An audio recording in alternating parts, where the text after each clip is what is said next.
or what have you, and all of a sudden you'll just have an urge to get up and say, I want to point my camera over here. Mm-hmm. It just happens to me, and it just within minutes of me hitting the record button or seconds, something comes by, a craft or flash bulbs and so on. So now it's second nature. I can still focus on the contact work, and most of it is feeling. And the camera, yeah, there's a little distraction, but not as much as when I first started. Because when you first start, you're trying to get familiar with your equipment, so you get a little sidetracked. But once you overcome that and become second nature, like driving a car where you're not even thinking, you just drove just an autopilot. You don't even know how you got there because it's automatic pilot. That's me.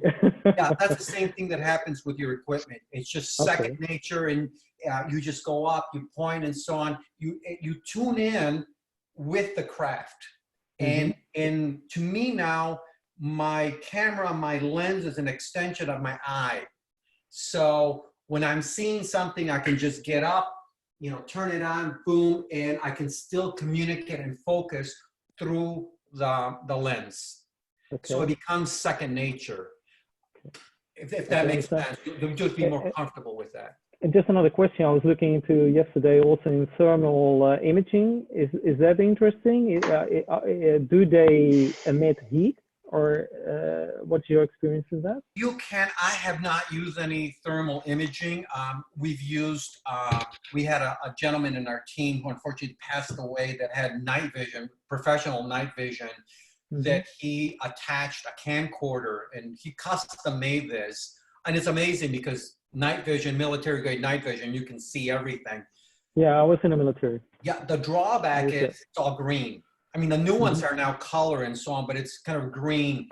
But greenish. Yeah. When you can capture video in color and it's still light and you can see the craft, I don't know, to me, that's really rewarding because it's a lot of people can tune in. Night vision is great because the detail of contrast is really intense, but you don't get the full effect that you would with a shot in a video of a craft in color with good focus. So there are trade-offs. Yeah, people do use thermal imaging and night vision. Night vision is important. I just prefer using my camera. Okay.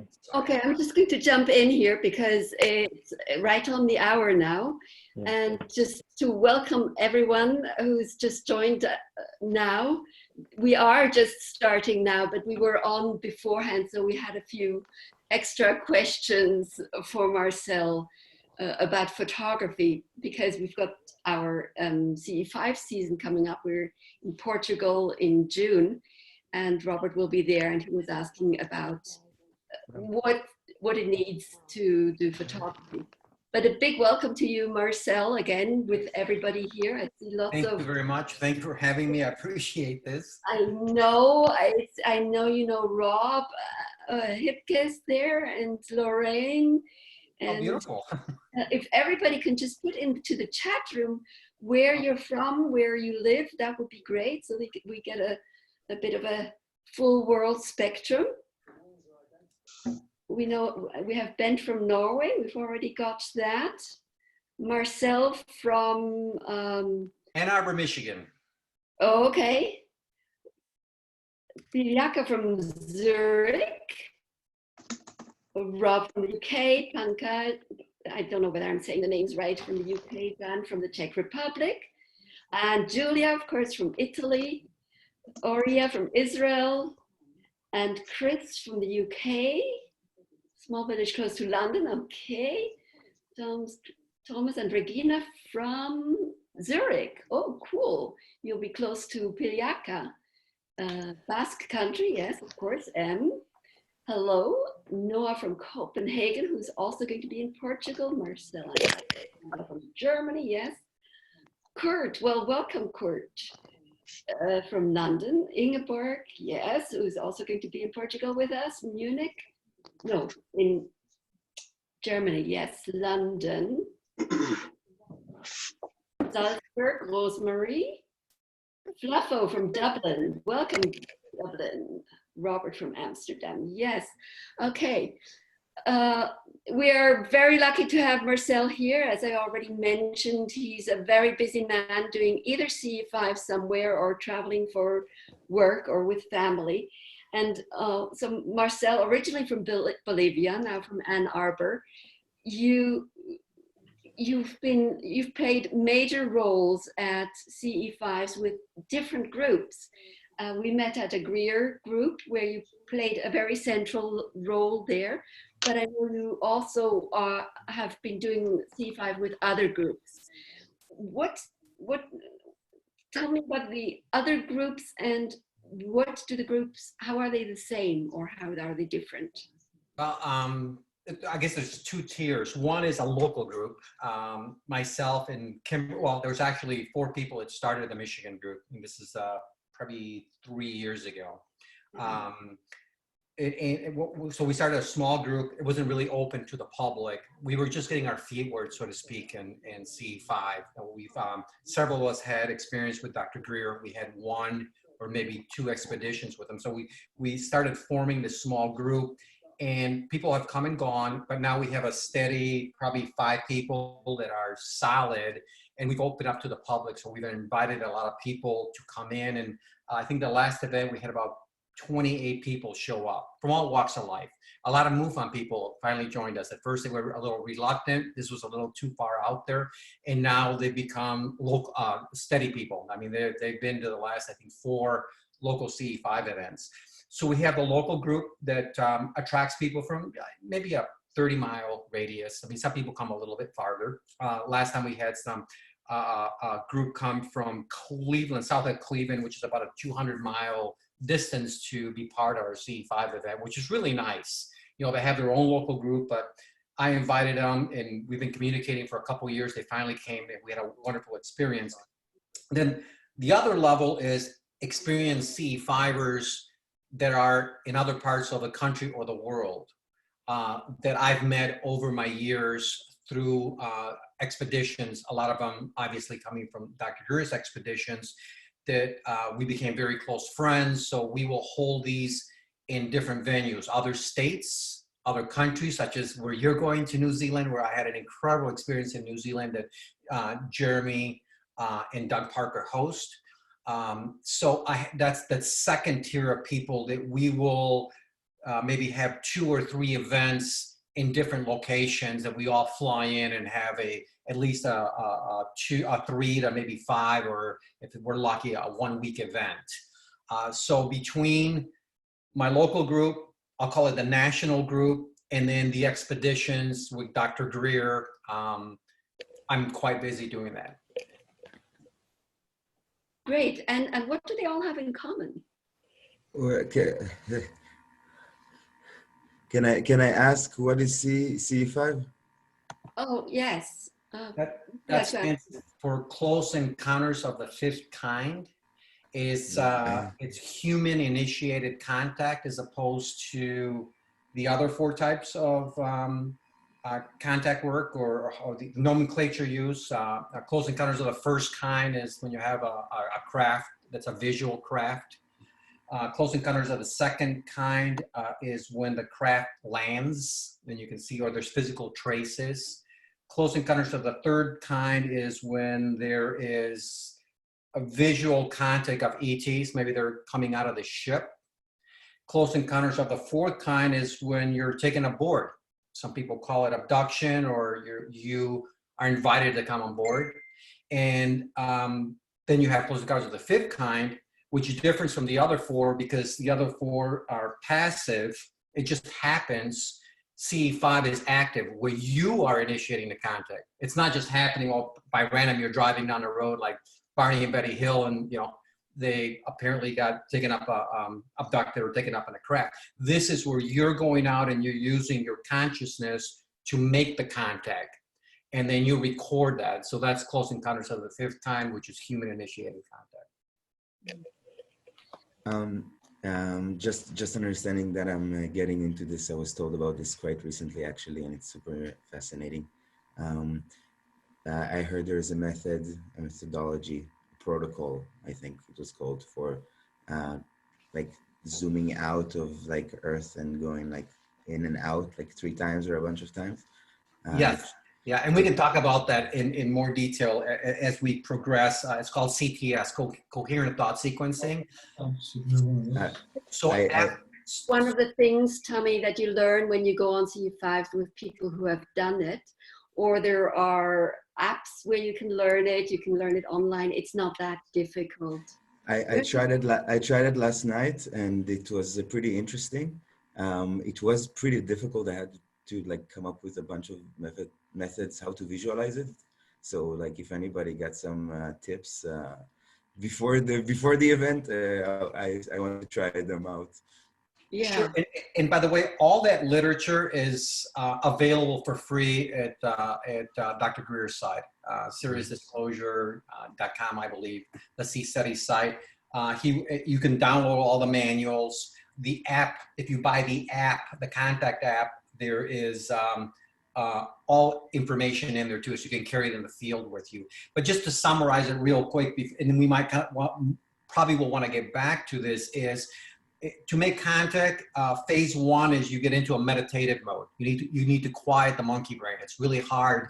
For me, it was very difficult. It took years. But once you quiet that and you're in a state of a different level of consciousness, when you're in a meditative mode, then you can start the contact work, the CTS, where you're visualizing, and I'll talk more in detail about visualizing, doing the CTS. But when you start that protocol, you are inviting ETs, whether they're interdimensional or they're extraterrestrials, what have you. You don't know. I have no idea who comes. I just know that they come, and it's an incredible, it's always been a positive experience. So you kind of guide them into what we call the research site. So CE5 is about research. You're using consciousness to make contact. The crafts or the beings come in, and we try to record that. And we use technology to validate that it's not something that's man-made. It's not a satellite that's going by, or it could be a number of things that could be happening. Is there a place where like a forum or some kind of site where like one could share their experience, and maybe there are like patterns that are similar between a bunch of people? Yeah, there's hundreds of CE5 groups all over the world. Una has hers. So I don't know if they share, I haven't seen posts where they're sharing information, but the main CE5 site in the US that's run by, I think they're out of New York, that it's called the CE5 Initiative. If you go on their website, their Facebook site, there will be people that share events or experiences they've had, anomalies. Mine's CE5 Initiative, and there's also information in there. You'll have to scroll down there, but there are several sites where people share a lot of the information. I'm just going to jump in here. Tommy, where are you from? Yeah, that's the friend that I invited, so I can just answer all your questions later. We do have a forum on Facebook, and I'll show you later. Yes, so you've got a perfect place in Israel. You've got lots of action there. That's the best place to learn. Just go and join the people there, join them on Facebook, and ask your friends.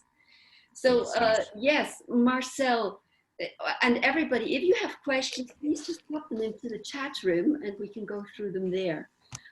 Marcel, what was the most life-changing experience you've had? Well, aside from the contact work, I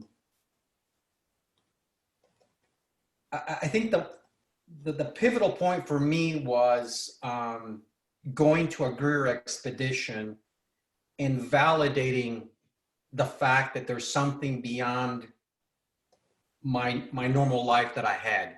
Prior to 2015, I was just a normal person, grew up in the 70s, found myself, got a career, got married, had a child, and hardcore Republican, on the road to make money and all this stuff. And that was it. That was my life. But something was missing. I could sense that something's wrong with society in general. The earth, something doesn't make sense. There's such huge disparity between the wealth and other people, the starvation. And medical profession making strides, that epidemics going crazy like cancer, heart disease, and so on. And I'm thinking, well, this doesn't make any sense. Technology, the digital technology has exploded. It grows by leaps and bounds. But yet we're still on fossil fuels. You know, when gas prices got super high here in the US, I think it was in 2009 after the big crash, you know, I was asking people at my work, I said, well, why are we still on fossil fuels? I mean, when I was a kid, when we were in middle school, we were fracturing water. We were making hydrogen and oxygen. I mean, we were just taking a couple of batteries and, you know, making these gases, we were blowing them up. I'm like, you know, that's when I was a kid. How come that technology? Why are we on hydrogen? I mean, water's free. Oceans are filled with it. And that kind of led me to a path of doing some research on hydrogen. And then I ended up building a lab in my garage. And I was obsessed that I was going to make this incredible machine that produced hydrogen in over unity. And I read a lot of books. Stan Myers, I looked at some of his patents, some of his books, and I was in that path.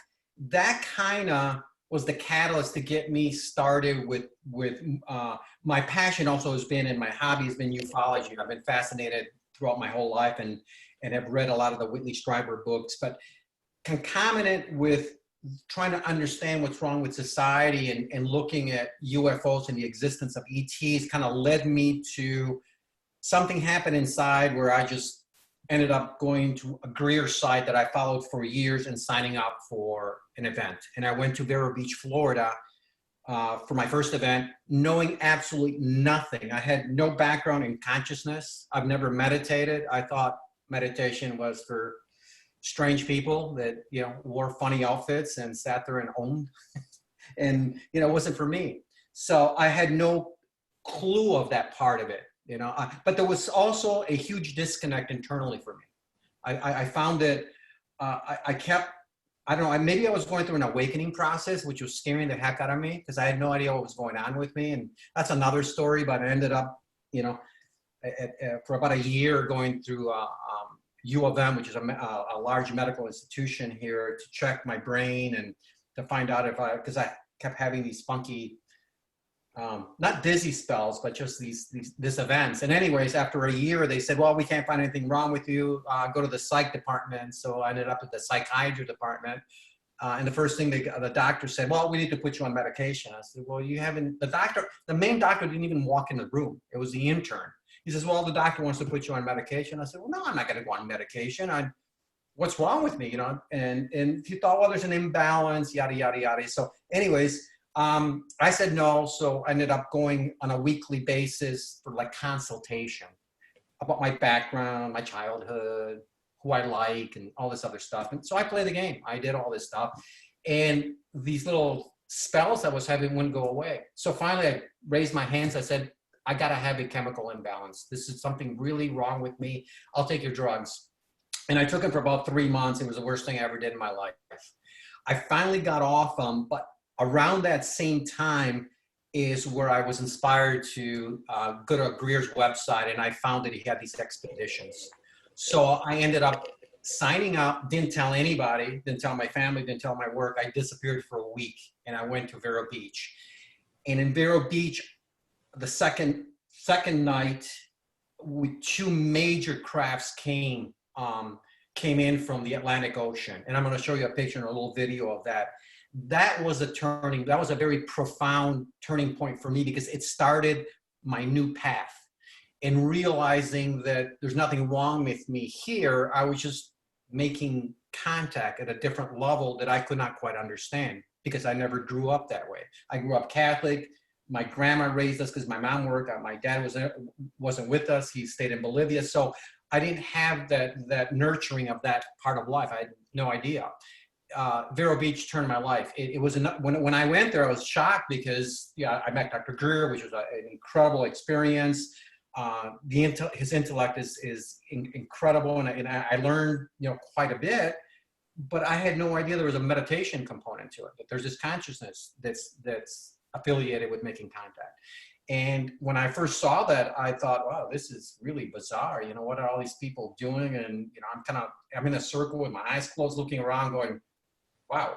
And then people started sharing comments, and I thought, oh my God, these people are way out there. That's where I met Ricky Butterfast, and I mentioned this in the past, is, you know, he's talking about going to the Galactic Council, and there, you know, he did this, and I'm like, what is he talking about? And I thought, wow, this is really far out. But that was enough that the seed was planted. And subsequent to that, and the beautiful part about C5 teams is that you meet people that resonate with you, and they become long-term friends. It's immediately, you have such commonality, and it's so special. Unlike superficial friends that like you because you drive a nice car or money, or you go to certain restaurants and so on. And if you're in bad shape, they're not going to be there, because, you know, it's different. C5 community is totally different. You know, they'll always be there. So I started meeting people there that have become lifelong friends. And that led me to forming my local C5 team, and making connections with other people to have our international teams. And it's just, from then it just exacerbated, continued, and I've been learning ever since, and I'm still learning. And I've now completed my 4th expedition with Dr. Dreer, and I've had so much contact and close contact that are pivotal points in my life that we can talk about as well. But the number one, I think, was making that move from what I consider to be a normal life into this part, because not only are you making contact and you're validating a feeling that there's something else beyond us, but you're actually learning something about yourself internally that I never knew was there. It was calling me all this time. I just wasn't listening.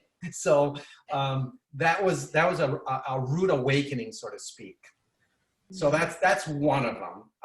And if you want me to continue, I can tell the other 2 that were very pivotal for me. Absolutely, please do. Okay. So the second year, I think it was the second year of my contact work, I met Jeremy Cloak at one of the Greer expeditions in Joshua Tree. And he invited me to an event in New Zealand. So I went to New Zealand, and I met several people that I met before at the Greer event, and a whole bunch of new people from all over the world, which were a fantastic group. There's, I think, 28 of us there, 25 or 28 people. It was a beautiful place in Lake Taupo, New Zealand. I think it was 3 hours south of Auckland. And it was in a not a resort, but it was, what do you call it? It was not a hotel, but it was a large building that had a professional kitchen with multiple, like a rooming house. But what was so unique about this place is you're up on a bluff, and you look down, the topography drops, I don't know, maybe 50 feet or maybe even more than that. And there's this clear area, and there was a Merkaba that was poured concrete coming, extending from the center. It was the most beautiful thing. I'm looking at it going, oh my God, that's so beautiful. So we did our CE5 in the center of the Merkaba, and it was just amazing. And the second night there, when we were in a meditative mode, I felt a touch in my shoulder. And I thought somebody went behind the group and was holding me. And I look, and there's nobody there. I'm like, oh my God.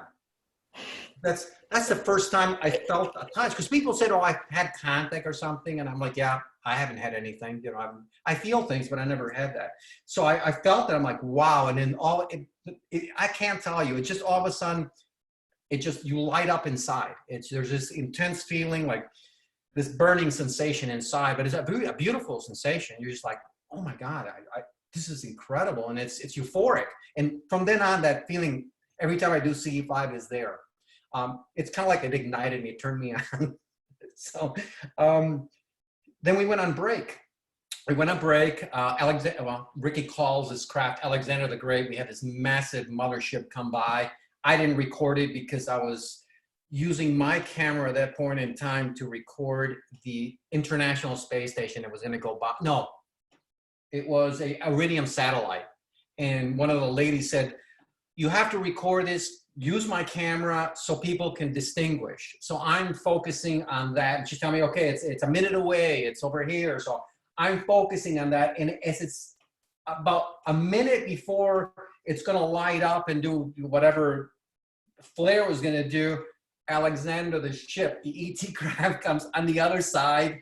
I don't have the camera pointed, so I missed it, but the craft came by and we had, oh my God, maybe 15 flashballs consistently just jumping around. It was an incredible event. Well, after that, we all went on break, and I went kind of a wooded area, and Jeremy and somebody else was there. It wasn't Doug Parker. I can't remember who else was Jeremy.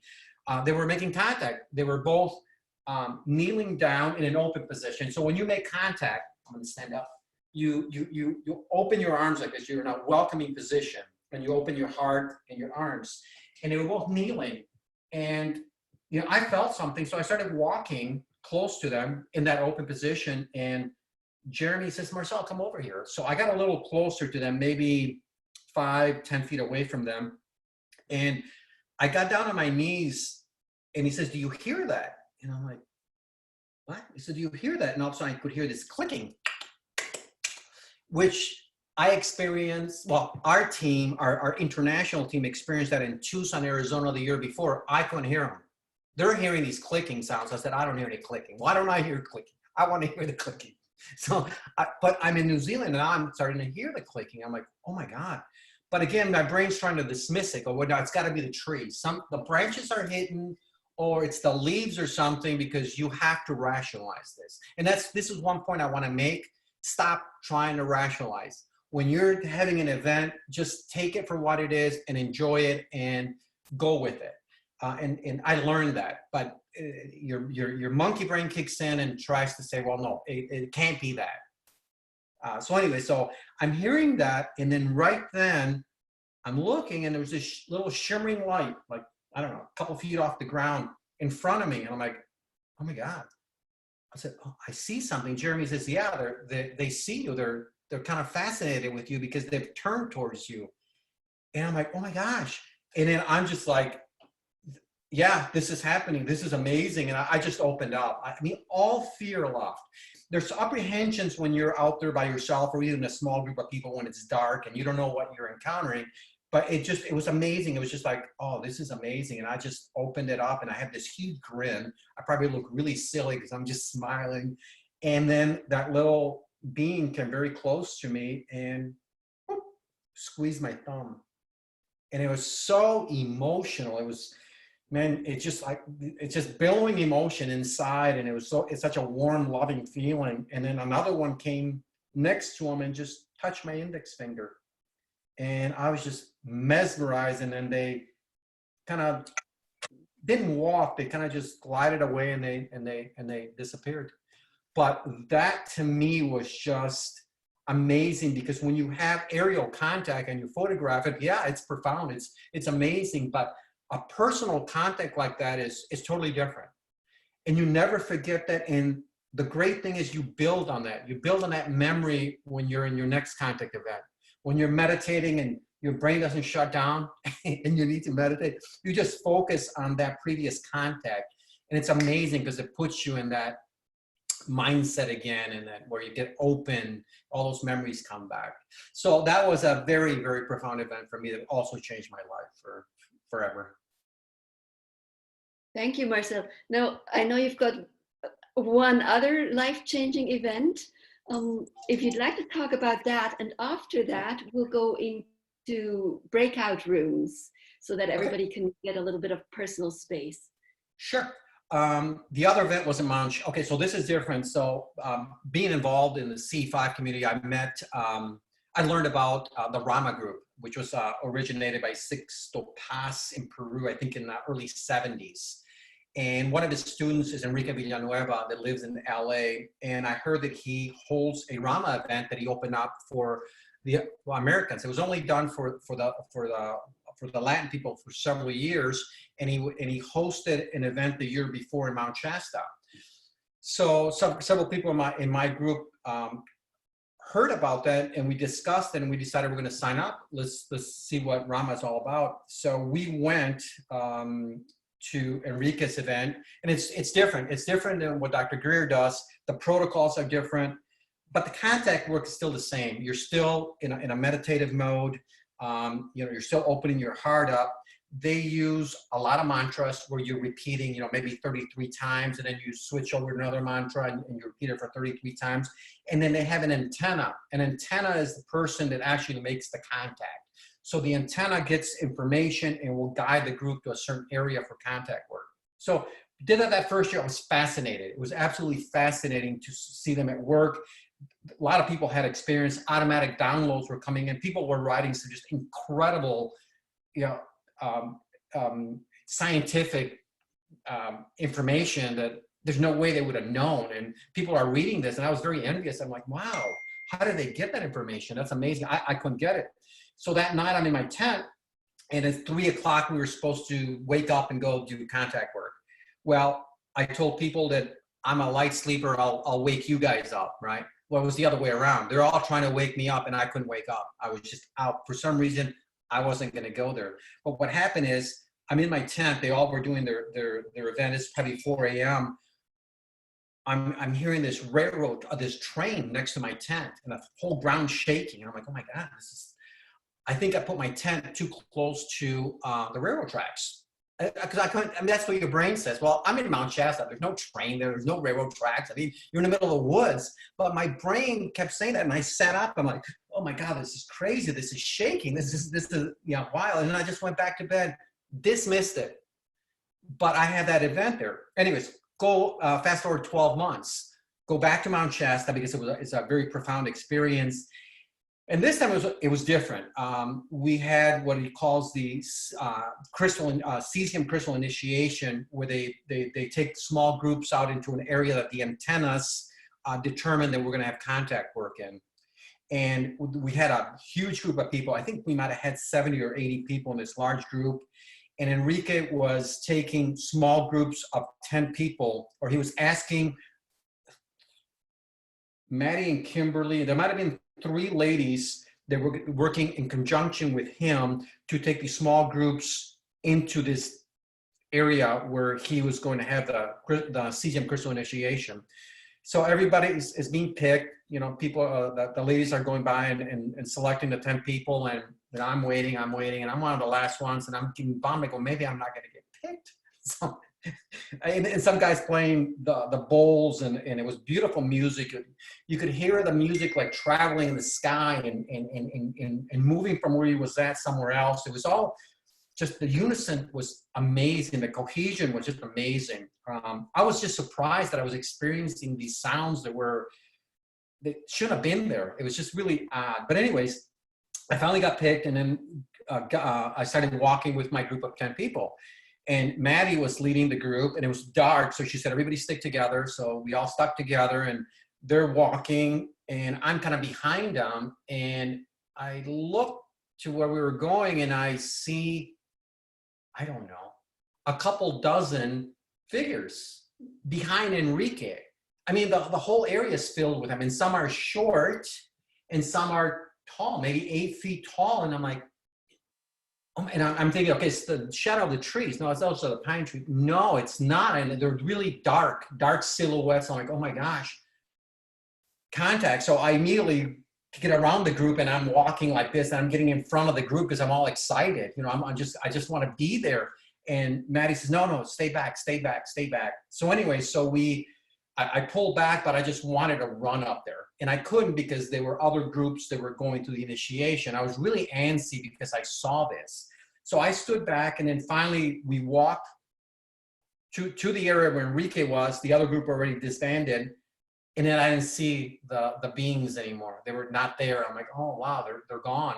So we formed a circle. We all put our backs to each other, and Enrique would come by, and it would initiate something. So you put your hands out, and he touches your hands. And when I did mine, I saw him grab my hands, and then I saw his finger go like this, and I saw this white spark leave his finger and zap me in my palm. And I, whoa, and I was just shocked. And then he just walked away. And I'm thinking, oh my God, he just shocked me. That's so weird. And then all of a sudden, within seconds, I just felt like something pressing my hand down. And then it started going down my arm. And it started going all the way up to my shoulder. And I just sat there going, oh my God, this is amazing. And then it happened in the next palm, and it worked its way down. And then both hands are being pressed down, and I'm just elated. I'm like, oh my God. I'm like, I can't believe what's happening. I don't want this to end. I don't want to ever forget this. This is an incredible experience, because concomitant with that is you have this incredible feeling of love and warmth that's beyond words. It's just this incredible euphoric sensation. And it almost embraced me, and I'm just enjoying this going, I don't know what's going on, but it's amazing whatever I'm experiencing. And then Kimberly walked by to finish this. And what they do is they'll take your hands, because you're out like this, and they cross them and put them against your chest. So I felt someone grab, and my eyes were closed at that point. I felt somebody grab my hands, go like this, and then press. And when she pressed them against my chest, I had this surge of energy that I can't describe. I just started weeping. I just started, tears are flowing, and I had a smile, but it's just, it was uncontrollable. I don't know what it meant. It was just amazing. And I sat there, and then I could hear Maddie talking, and we were all walking single file, again, walking back to our chairs. And the entire time that I walked back to the group, I was just not bawling, but it was just, tears were shedding, tears of joy of something that I experienced. And then we sat down, and everybody started telling their stories, and I didn't want to share it. At that point, I thought this was so profound. I can't explain what occurred to me, but it felt so personal and so incredible. I just didn't want to dilute it with, because some other people were making jokes. This is what happened. Oh, I didn't see anything. And I'm like, oh no, what I experienced was amazing. So I didn't share it, but the next morning I went up to Enrique as he was starting his group, the early morning session. I said, hey, got to ask a question. What did you do? Well, how come you zapped me? And he said, I didn't zap you. I don't zap people. I said, Enrique, I saw a spark. He goes, I did not zap you. And so anyways, I told him my story, and he said, why don't you share it with the group? And I was really bashful. I'm like, I don't know if I want to, but I thought, you know what, why not? This is an experience that I had, and people share really personal, profound experience. And that's what CE5 in contact work is all about, is sharing and inspiring other people. So I did. And that was another monumental part of my life, a pivotal point that influenced me tremendously. Thank you, Marcel. That's really great. Now we're going to go into breakout rooms, and there's going to be about 2 or 3 per breakout room. And I just want you to get to know each other, maybe talk about what you just heard, share questions, share your experiences, and we'll have about 6 minutes. And it's the computer who chooses who you're going to be with. I'm going to open them now.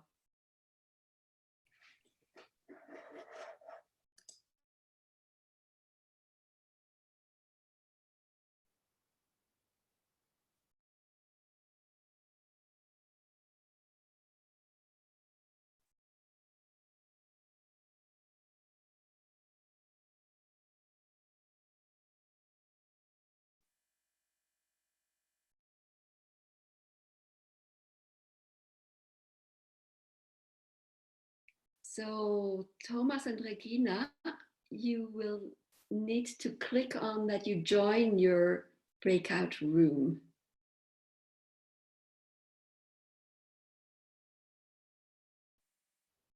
Let's see. Bettina, you will need to click on joining also. Yeah. And Romanas and Ben, you'll need to click on that you're joining your breakout room.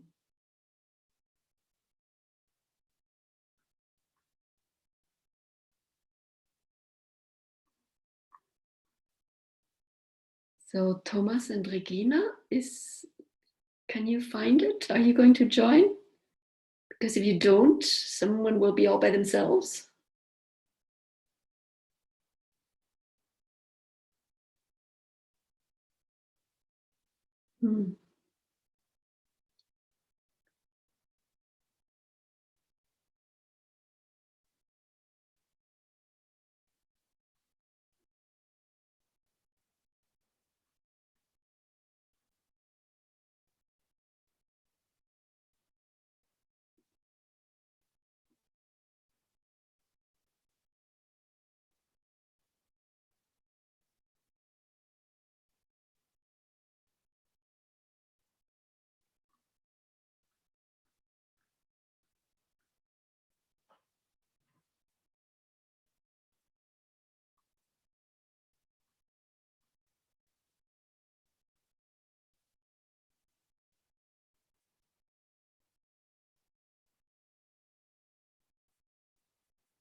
Well then, can you hear me? Yes, I can, Bent. Yes. Yeah, I know it's sometimes it's just scary to start opening up. It was quite an interesting many-year trip for me to start talking about interesting things, but also things that are emotional. And so, yeah, I'm not really a talker either. Well, I am. I am a talker. Okay. But by the way, can you hear me? Well, my microphone doesn't always work well. It's fine. Absolutely fine. Okay. Yeah. But you're in Scotland, is it that so? Yes. Yes. I'm Scottish. I have a Swiss mother and a Scottish father, and I live in Scotland. Okay. Yeah. I see. So may I ask, where in Scotland? On the west coast, east coast, north, Midlands? On the west coast, on the wild west coast where the sun sets. Yeah. I can imagine that you have some sightings there. Yes, I do. It seems to be that they're following me around now. So ever since I made my first contacts, anywhere I go, they just appear. Yeah. You see, one of the reasons why I don't want to chime in when the whole group is gathered is because to me this resembles a sales meeting. So if it is, please be honest about it. If it's about to sell a tour to this place or this place and charge some amount of money or something. No. So I'd like for that to be cleared up. Yeah. If that's the feeling you get, I really hope that this is not what it's about for anyone. I don't mind promoting a group. Say last time I was on, you were talking about going to Portugal. But I feel that there's always this underlying theme. I'm going to Portugal. I'm not saying you are. I'm not saying you are doing this, but I feel that there is this underlying theme. I'm going to Portugal. I want you to join me, and I want to charge you £2,000 or whatever, something like that. I just don't want to be caught into a net like that. That's why I'm quite apprehensive. No, this is about getting together and doing CE5. And when I lead a group, I do charge something, and it's, what is it, 630 euros, because I actually do teach. I do a lot of teaching and preparation. But when we just get together and do CE5, nobody's charged, and everybody helps organize it, and everybody, it's a communal thing. So there's just different ways of doing it. And I'm mentioning Portugal a lot because many of the people on the call are coming to Portugal. And we just had a Zoom meeting 2 days ago with lots of questions coming up, like Robert asking about photography. And he was so looking forward to asking Marcel about photography. But I have to get the people back into the... Okay, well, thank you. The time is up. We've got 60 more minutes. Yep. Oh. So, yeah, so please, this is too much work to be doing this for selling something. I really don't like the idea of selling this type of thing anyway, because it's the right people will be there. It's something that is chosen from a different level of being. Well, you see, that is one of the resentments that I have. You're chosen if you like Corey Good. You've probably heard about Corey Good. Now he's selling Ascension for $333. Ascension is yours if you pay for it. Oh, just a minute. Sorry, I'm just. Tony is asking for help. Woo. Looks like everybody's coming. Like I said to you, that's like speed dating. This is fun. There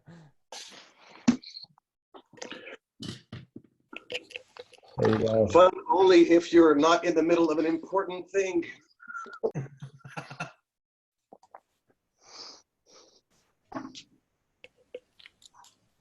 It's like approaching the climax of a movie, and just before you see who did it, meeting.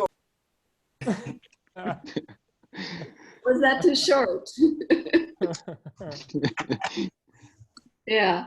And believe it or not, this time, Una, it was not me taking up all the time. I just want you to know that. Okay. Oh, okay, thank you.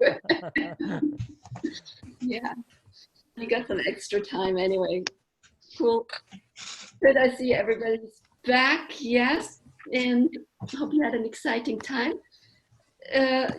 Let's get back, Marcel, to, I know the feeling of how difficult it is to share something so profound, and you're very emotional and it feels very personal, and then speaking up and sharing it. And I also know the value of sharing it because such special things come up.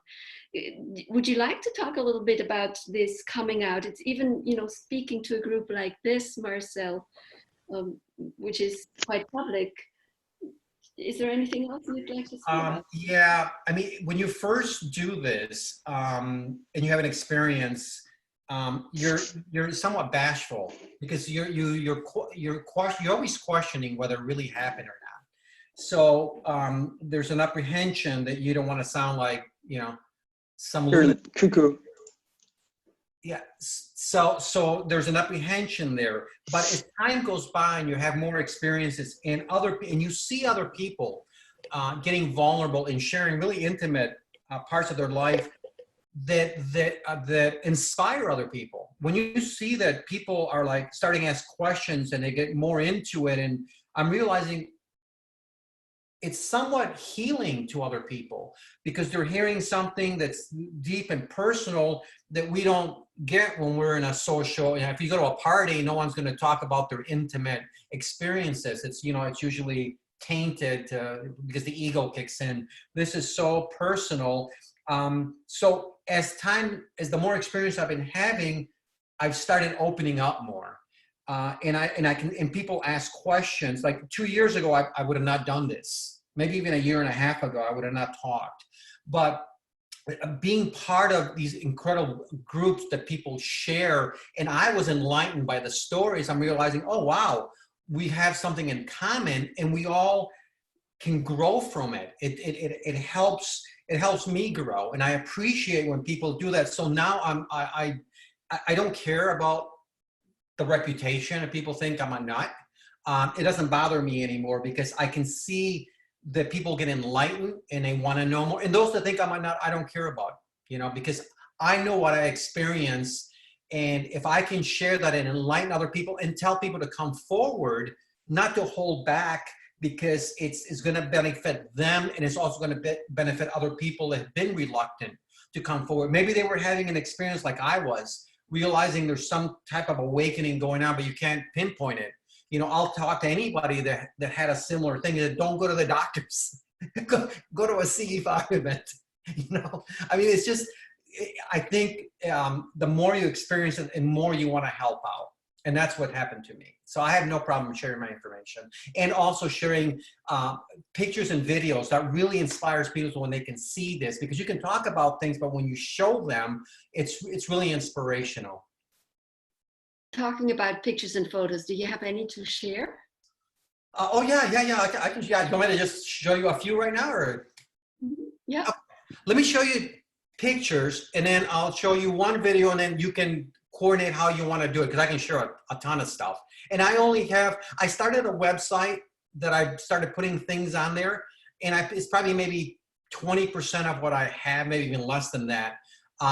That's in this website. The website is not live, so we're just previewing it from my working process. So if you let me take the screen, I'll just show you some pictures and we can talk about it.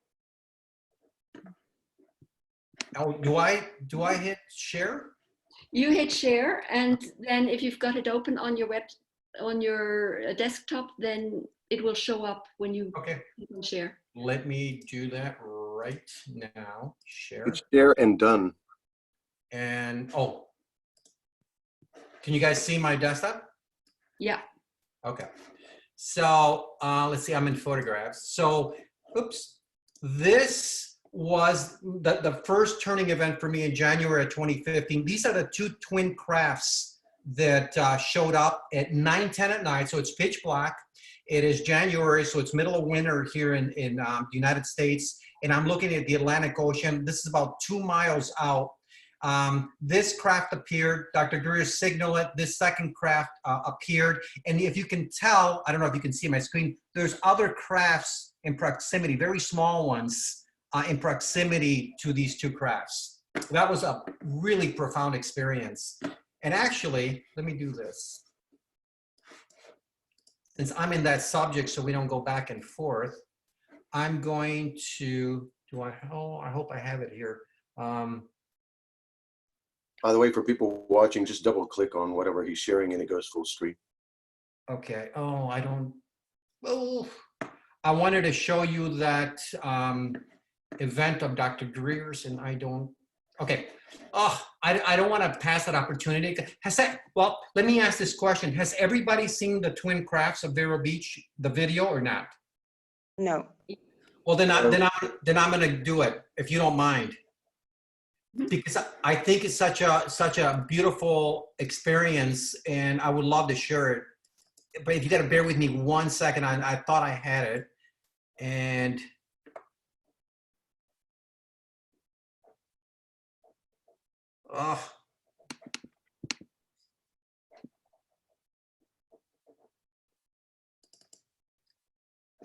okay. Who should? What is that orange object? Look how beautiful. Whoa. Oh my God. Whoa, just don't pop stand too up, much. Please crouch down and look because we'll block our cameras. Wow. Those behind me may move and stand up. Okay, you see that color? No. Oh no. No, that's a So ship. let's thank them for coming. Wow, and it's above the sea level. Please turn off your night scope, Charles. Off.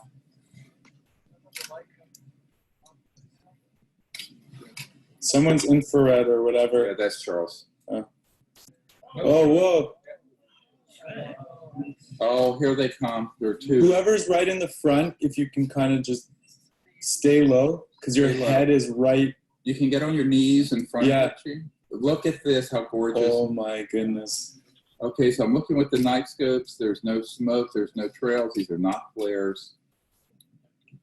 And oh my okay, goodness. let's welcome them here. Oh, they're so beautiful. They're waiting for us to arrive. Whoa. Shot these photographs. Yeah. All cameras should be filming. So connect to them in your consciousness and invite them here. These are the golden ones I talked about. See how gold are, because the horizon is only 7 to 10 miles depending on the conditions. So it's probably a couple miles. Everybody see them? Yeah, they're so beautiful. Let's welcome their beings on board to join us in meditation. That is such a beautiful color. So you'll never forget that color. Yeah, this is a major event. So we're grateful. So open your heart chakra and send them the beauty of humanity. And if you can see what I'm doing, you connect with your palms out like this and your third eye and your heart, making like a tetrahedron radiating our pureness and love towards them. They emerge from the sky, but they're very, very close to the ocean. They're just hovering. They're not. Whoever's just right in front of the yellow kind of blue jacket. Okay, I'll stop it. So I know the time is of the essence. So I mean, video continues. There's another minute, but what happens is one will vanish. It'll just go into like within itself, and the other one goes into the ocean. That was a real profound, that was the turning point for me. That was the very first one. I wanted to show that video. Let me go back to our photographs. This is, we went to Tucson shortly thereafter, and this is. Can I ask a question about the video? Certainly. What time of the day was it? It was at night. It was 9:10 at night on a middle of winter in the United States, in Vero Beach, Florida. Cool. So it's pitch black. So I had video that a friend of mine used his camcorder. In his video, his camera was not a sophisticated camera, some little Canon camera, and it's just, you see pitch black and two white things. this was a very high-powered camera with very fast lenses. And that's why when you asked me earlier about night vision, this does so much better than night vision because you can see color, and it's just amazing to see all that. This was in Phoenix, or not in Phoenix, in Sedona, Arizona. The first time our local group met somewhere, and we had one of the ladies be in contact with an ET during meditation, and her husband used an iPhone with no flash because she sensed that the craft was taking off, and he was just taking pictures and was able to capture this. That was one of the very first picture that I was able to have for our group. So it was it was fun for me, and that's what started me with now getting technology. This is absolutely amazing. This is now my local group. This is 2 years ago. Where this is again night. I have a I think I had my I had a, I forget which camera. I'm on my third camera. I think it was a Nikon Coolpix that I took this one with, but everyone was getting ready to start our meditation. And I took this picture because our tri-field meters were going absolutely crazy. 3 of them were just, giving us signals. And I picked this up. Behind this, there's no parking lot. There's no cars. I didn't even see this light, and it's so intense, and you can see it shining on the back of Dan's shoulder. I didn't realize it till the next day that we had this incredible light that appeared to us. Okay, Una, this is with you. We were in Rose Valley, California last year in June. This was about 1 o'clock or 1:30 in the morning. After our sky watch, something inspired me to get up, and I got up and took my camera and started pointing down. We're up about a mile above this thing, and I started seeing this red domey glowing thing on top of that boulder, and that's got to be, I'm gonna guess, maybe 100 feet in diameter. That's fairly large because we're about a mile away, and I have the video recording of this as well. But it appears that this red craft landed on this boulder, and our radios and tri-field meters were very, very active that night. And I'm just going to show you the video because I think videos do so much to kind of give you that. Now this might be a little hard to see, and I'm gonna change the ISO. So I'm gonna point at it. It's right here, and I don't know if you guys can see it or not.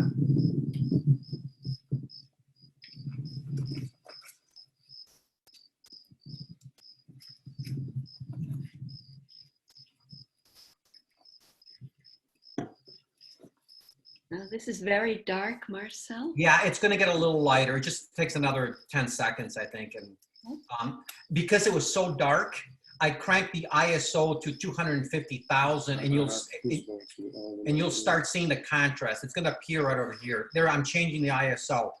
Can you guys see it right now over here? Yeah, now we can see it. Okay. Okay. Yes. And please, can everybody mute themselves? Is somebody on mute? Oh, it's probably Jimmy talking in the background and me and my camera. Okay. And there's something about seeing it live than just a photograph. 4,000 ISO. I know I have a fixed lens on this, but I'm recording and I'm still seeing it. I mean, look at my viewfinder, or if you can see it through there. For me, I see it better through the viewfinder, but it is. I mean, it is clearly a big red. Anyway, so that's that. I'll go back to the pictures. Was that amazing, Una? That night was an incredible experience. This was in Big Arb. We had 64 or 68 flashes from one craft, and look how amazing that flash is. This is after the satellites are all now covered by the Earth's shadow, and we had our satellite charts, and our apps did not show any satellites, but we had communication with this craft for an extended period of time, and it also signaled to us through our radios. And this is where we had one of the people in our group channel an ET that I had a 20-minute conversation with, which was absolutely amazing. I shared it a little bit with a couple people here. We can see that video as well. And actually, why don't I just show you that? And Luna, you tell me when you want me to stop and you want to go to another break session. Yeah, no, I think we're doing fine. We're way over time, but anybody who needs to leave can leave. This is so exciting, Marcel, that I think we're all staying up late just to listen. Okay, so you can see we're communicating with this. There's the radios going off. Did you get it, Marcel? Oh, yeah.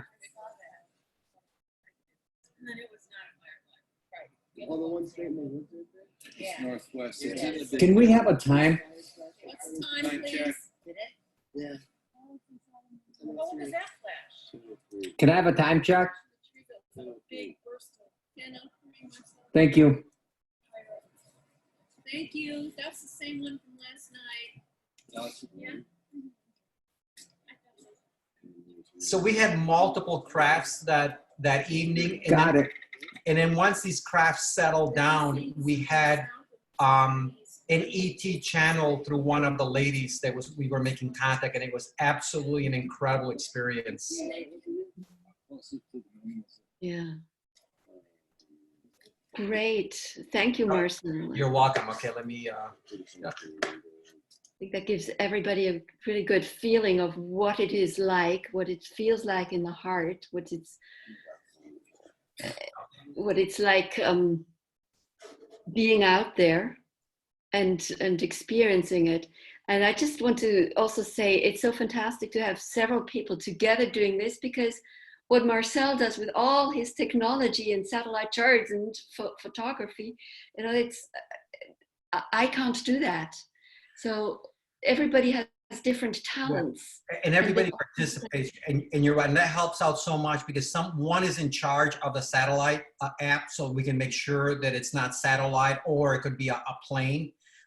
So it's important that everybody plays a role, and we do. Everybody is, certain people are designated to be in charge of things. That way you can eliminate them. I'm going to show this one picture here, because this was absolutely amazing. This was in Joshua Tree. We had the second night, 2 crafts that came down from a certain, I think it was the northwest direction, came down, and then it rolled and ascended. But one of the guys in our team had this special camera that's a full spectrum, meaning that the filter was removed, so ultraviolet and infrared light would come in, and he was just bursting. He was just taking still shots, and I want to show you what he caught. So what we thought were 2 crafts were actually the arms of this massive structure that came in. It came in and it rolled, and then it ascended and took off, and it came back 3 nights in a row at different time frames at night.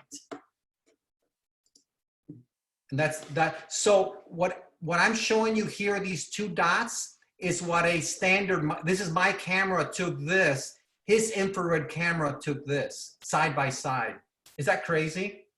This is what, you know, a good camera will do, especially with your full spectrum. And then these are other small accompanying crafts that were in proximity to that craft.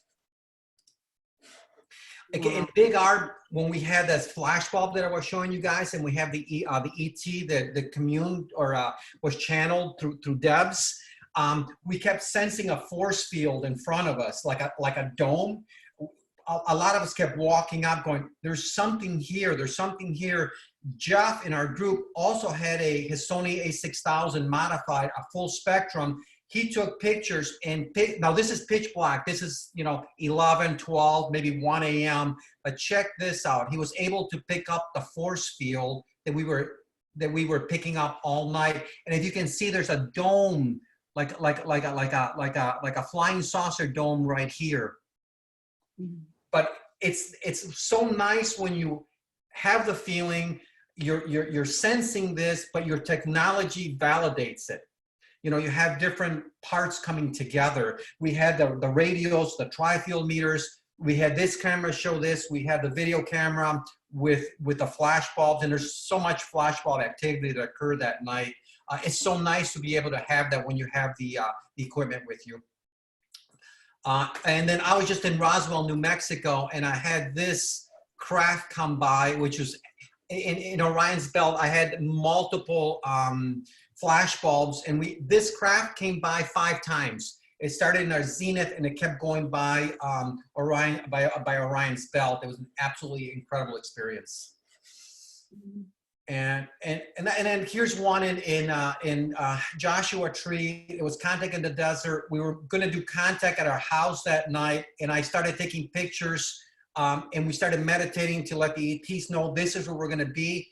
And this craft came by, and I didn't see it. I took a picture and was able to capture. That night we did contact work, and we had a lot of flash bulbs and crafts come by. This is the house that we stayed at, but I picked this up in the daytime. Okay, Wow. I'll stop because I can go hours showing you a whole bunch of stuff. Yeah. Well, my hope is really that you'll come on again at some point and talk more about technology in general, about all sorts of technology. Sure. I'll stop sharing. Before we go, I'd like to see if you could just talk about the importance of coherence. That's a really good point. So what I tell people now, after spending a lot of time doing this, is to leave all your preconceived notions behind. Come with an open heart, and become a family with us. It's so important for you to be comfortable first with yourself and then with the people around you. So that's why we form a circle, we hold hands, there's mantras that we do, or we play a singing bowl. It's to get us in a mindset that we're all here together as family. Once you build that cohesion where you're in a very peaceful state of mind and comfortable not only with yourself but the people around you, there's this energy field that you create that elevates the group. And the more people that are involved, it's almost like an exponential energy field that allows communication with ETs or interdimensional beings. The higher state of mind you are, the more contact you're going to experience. And we've had experience in the past where we had people that as soon as they left, everything started happening. And it just happened to us not that long ago, twice in the last 4 months, but it's happened throughout the years. And it's because they're breaking the cohesion. They're breaking that mindset. ETs communicate with you when you're in a certain state of being and a feeling of love. And when you reach that state is where the lines of communication open up. So it's super important to leave your ego behind and just be there for the moment, be there for each other, support each other, and open your heart up. And it's amazing. And Dr. Greer said this 3 years ago, and I was very doubtful back then. He says, once you achieve this state, ETs will come every single time. Every single time they will show up. And he was absolutely 100% on. When you reach that, it'll happen. And even though an experience might occur, there'll be some type of event, there'll be people in the group that won't see it. But those that are tuned in, that are open, will visualize it. And that's why it's so important to be coherent with yourself and with the people around you. I find that very important. That's the number one rule, is open up and be coherent with everybody in the group. Thank you so very much, Marcel. This is such an important point that I think one cannot hear often enough. Yeah, this was so precious, Marcel. Thank you. Really, you're very welcome. I'm happy to share anytime. And anybody wants to get a hold of me, befriend me, that's fine. I have a plethora of stuff, and I need to spend a few weeks just putting all my videos together, because this is, like I said, a small portion of what I actually recorded over the last 3 years. Yes. So I will, Marcel has a YouTube channel. Marcel runs C5 initiatives on Facebook. C5 initiative. And on MeWe. And is there anything else that? Well, eventually when I publish my site, you're just going to go to humaninitiatedcontact.com, and all these videos and photographs and everything that I've learned will be on there. It's taking me a while because I've been so busy, but hopefully within the next 30 days or so, humaninitiatedcontact.com will be live, and you'll have access to all sorts of material. all of that. Yes, wonderful. I just also want to say hello to Pat Pearsall, who came on late, who is also a very dear friend I met at CE5, and who will be talking in one of the upcoming months about the consciousness of light. Yeah. Hi, Pat. Yes, and Pat was also there in Rose Valley, Rose Valley yes. with that red craft. Yeah. Yeah. And then I will be seeing, you're going to New Zealand, but I'll be seeing you at the premiere in LA.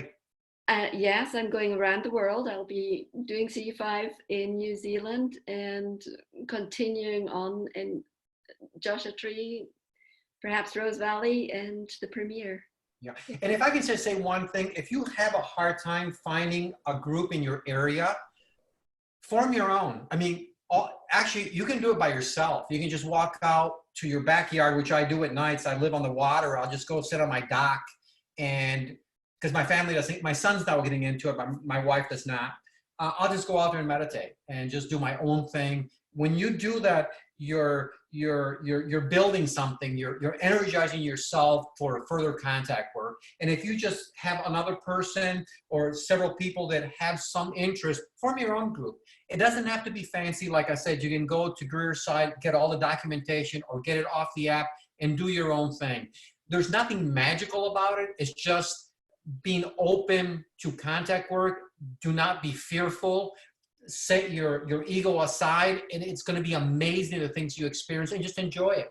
And don't be anxious. Why isn't it happening? Because it will happen, and it probably has happened. You just can't sense it because you haven't reached that level of awareness yet. And I've probably had that for a very long time, and now I can sense it, and it's a beautiful thing. And I recommend anybody, don't be bashful. You don't need a huge group. You can do it yourselves. Mm-hmm. And it is stronger when there's just a few people together. Absolutely, yes. Yeah. Yes. So yes, get one going, Em, in the north of Spain, and Lorraine and Rob do it in their backyard, just outside Dover in the UK. So no matter what the weather is, so yes, it can be done. And all the information is on all these websites for free, the information that you really need, the apps, we've got some information on CE5 Europe on that website. Dr. Greer has some free information. So it can all be found. And at the same time, of course, being with people who have experienced it is helpful, I find, just to get started. And also watching some of the Greer movies, Unacknowledged, Sirius, and then the new CE5, it's really inspirational. I would recommend seeing those documentaries. If you don't know much about him, it'll give you a lot of background. Yeah. So, yeah, thanks, Marcel. You're welcome. You're very welcome. You can all unmute yourselves and wave goodbye to Marcel. Hey, thank you. Thank you, everybody, for joining. Hopefully I didn't Thanks so much, Marcel. Thank you. Wonderful. Thank you. All right. Thank you so much. Take Bye, care. Marcel. Miss you. Bye. Same here. See you soon. See you soon. Yep. Okay. Thank Bye. you. Thank you. Bye-bye. Bye-bye. Bye-bye. Bye.